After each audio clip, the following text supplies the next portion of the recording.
Welcome into TYT's The Conversation. I'm your host, Adrienne Lawrence, and today I am joined by an actor and director who you may recognize from his reoccurring role on HBO's Insecure or from his time on True Blood. Welcome in, Greg Daniel. Thank you. Thanks for having me. I appreciate it. Yes, Greg, thank you so much for joining us. As I understand, you have a new feature film coming out that's very impactful, and it's soon to be released called Seventh and Union. Yes. Can you tell us a little bit about this film? Well, we just opened the LA Latin International Film Festival on Friday. It's a beautiful film about this friendship, this bond that occurs between two very unlikely gentlemen, a Mexican ex-boxer and this older African-American man whose life is pretty much unraveled. Boxing is the backdrop to the film, and there's some great boxing scenes, but what's impactful is having this brown and black lead and them finding each other, some sort of bond, some sort of almost being able to reclaim, to give confidence to each other. And it's that I thought was impactful. Again, the brown and black communities come together in a way that you wouldn't expect, forming a friendship that, again, you normally wouldn't expect. Yeah, well, that sounds really powerful, and especially maybe very needed right now, as we know there's a lot of racial tension going on. And historically, when we're looking at boxing matches, there's always been that underlying tension between a black fighter and a fighter of another race. That's and correct. We just saw a boxing match on Sunday with Logan Paul taking on Floyd Mayweather. That had some racial underpinnings. So I guess what is it about boxing that really spoke to using it as a conduit for essentially kind of trying to minimize or address racial tension? Well, I gotta tell you, it really wasn't the boxing, though. I love a good boxing film. I think the pugilism is a great sport. It was really the friendship. I think the backdrop, as I said earlier, is just boxing, but the real deal is the friendship that forms between these guys. Boxing is a conduit to which they come together, or maybe the introduction to each other. But after that, can they find commonalities in their life, loving or having someone they loved, having hopes for a child for the future? It's those things that bring them together that I think service the film best and what I was most interested in. Yes, the boxing scenes are terrific. I mean, Omar Chaparro, who is a co-star, trained 3 or 4 months to get in the ring and he looks like he can do it. But it's how you can sometimes open up to someone you don't know that well, but there's just something so sense about him in essence that says, yeah, this guy probably has traveled the same life or is traveling the same life that I travel.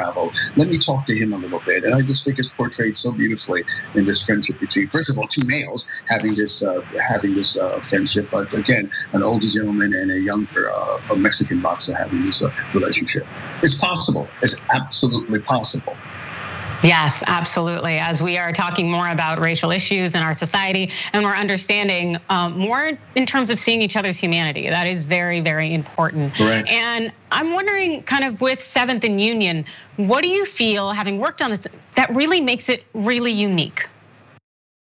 What makes it, well, coming right now, anything with racial overtones makes it unique. I mean, right now, because of our racially charged year of 2020 and Black Lives Matter and the murder of George Floyd, I think everyone is looking for some sort of pathway now, at least those of good conscience. How do we bridge that gap? How do we find a way to connect with each other? The things that were started, this national conversation that's going on now, this soul searching that's going on now in terms of how do we dismantle white supremacy and white power in a way that equalizes the playing field for LGBTQ, for women, for people of color. I think it's a whole collective that we're looking at now. So the boxing is really just a microcosm of the kind of turmoil our society is going in. But how do we breach that? Those who have been marginalized, who have not had a voice, how do we begin to treat them now? How do we live up to our highest ideals and actually embrace them as fully informed citizens? And that's sort of and as you said, the boxing match last week had racial overtones. So what is this about this race thing that we've never grappled with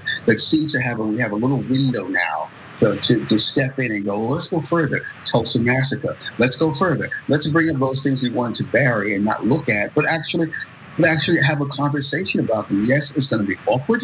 It's going to be a little strange. It's going to be a little hard. But to not have the conversation, to live in denial of it, well, then people begin to come in like our last president, like number 45, and play on those fears that we have of someone taking something away from me or getting better treatment than I am. If you don't talk about those things, if you don't admit those things, you can never reconcile. We'll never be a nation that can reconcile the racial division unless we talk about those things.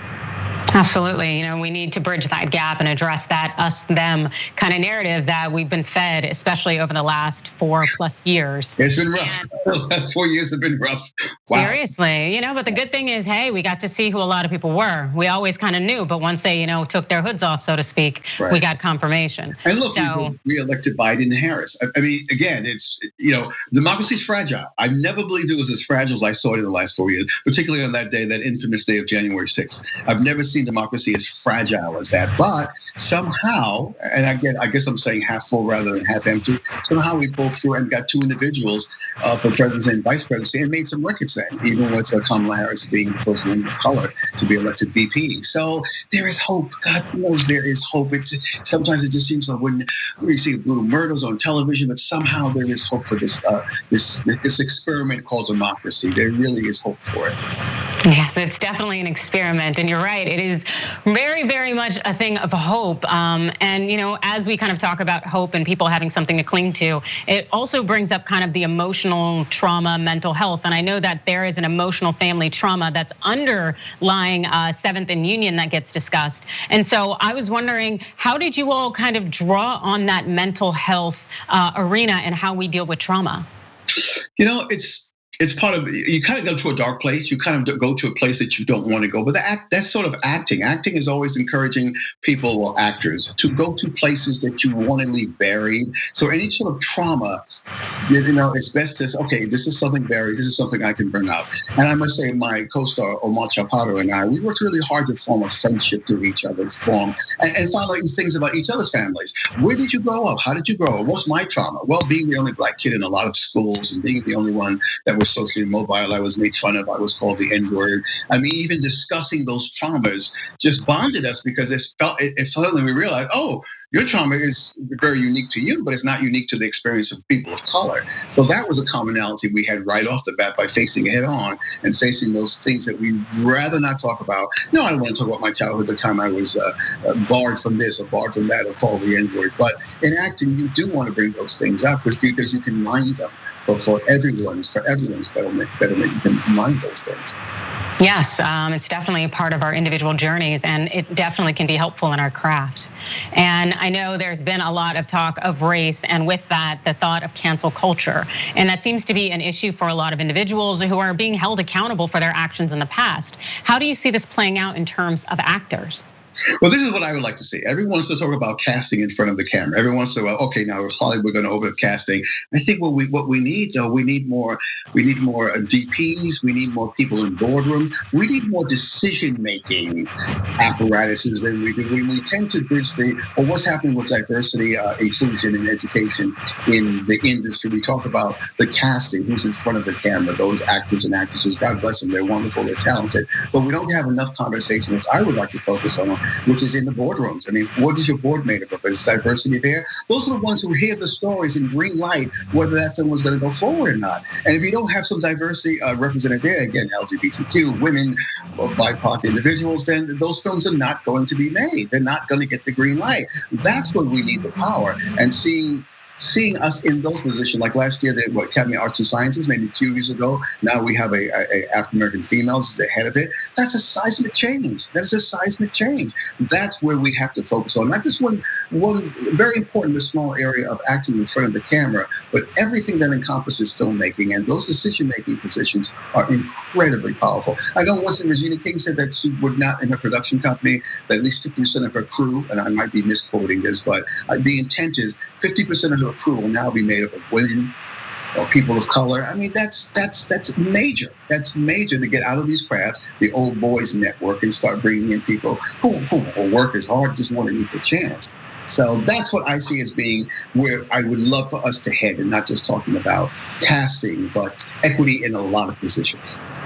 Absolutely, I couldn't agree with you more. It seems to be very much a reality that even though now we are seeing more diversity in front of the camera, it's about behind the camera and making those decisions. Because also, even if you do get something greenlit, the person may not necessarily have the background, the perspective, the diversity to bring to the table to essentially tell the story in a way that is authentic and true. And so too often do we see things where we see white saviorism or Absolutely. exactly, and these kind of things that really make you it's very disappointing. Yeah, and I know a lot of people felt that way with the Green Book and how that played out. And the thing is, we need more people in rooms to have these conversations and discussions so we don't see the same thing again and again. Authentic voices, pardon me, but you need authentic voices there that can maybe weigh in and have a cross section of people talking. Well, why doesn't that ring true? Because, but if everyone is going to green light it, then forget it. We'll never get the kind of diversity that we're looking for. Absolutely. And so, Greg, we just have about a minute left, but I know 7th and Union is set to come out soon. And so can you please tell our viewers where they can find more about it and also when they can see it? Well, you can see it. Will be released sometime in 2022. You can write me at Instagram at official Greg Daniel, on Twitter at real Greg Daniel, and on my Facebook would be at actor Greg Daniel. That way, I'll have everything plastered about the film and where it will be if you go to those media spots of mine. Absolutely fantastic. Thank you so much, Greg, for joining us today and for sharing all of your insight. We really appreciate it. Thank you for engaging me in this conversation. I thoroughly enjoyed it. Thank you. Thanks for watching The Young Turks. Really appreciate it. Another way to show support is through YouTube memberships. You'll get to interact with us more. There's live chat emojis, badges. You've got emojis of me, Anna, John, JR. So those are super fun. But you also get playback of our exclusive member-only shows and specials right after they air. So all of that, all you gotta do is click that join button right underneath the video. Thank you.